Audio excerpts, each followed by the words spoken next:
বিশেষ করে এই ফ্যাসিস্ট বিদায়ের পর থেকে আমরা আরও দেখতেছি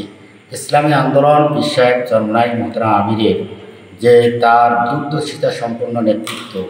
এবং এদেশের আপামর মানুষকে নিয়ে যে দুর্বার গতিতে ইসলামী আন্দোলন কাজ করতেছে, এদেশের মানুষ আস্থা রাখতে পারতেছে যে ইসলামী আন্দোলন আসলে এই দেশ জাতি এবং ইসলামের জন্য কল্যাণকর কিছু বয়ে আনতে পারবে। তো আমরা যদি ইনশাআল্লাহ ক্ষমতায় আসি বা আমাদের প্রার্থীরা বিজয় লাভ করে, আমরা শুধু দুর্নীতি দূর করা না, আমরা দুর্নীতিকে মূলোৎপাটন করে ছাড়বো ইনশাআল্লাহ। এবং এমন একটা সমাজ প্রতিষ্ঠিত হবে যেই সমাজ না থাকবে দুর্নীতি, না থাকবে খুন, না থাকবে হত্যা, চাঁদাবাজি, টেন্ডারবাজি, ঘুষ, কোনো ধরনের কোনো অফিসে কোনো দুর্নীতি থাকবে না ইনশাআল্লাহ। কারণ যে মানুষ আল্লাহ তাআলাকে ভয় করে, তার পরকালীন একটা জীবনের কথা যার অন্তরের মধ্যে বদ্ধমূল থাকে, ওই মানুষটা কখনো একজন এতিমের সম্পদ মেরে খেতে পারে না। সে তো জাহান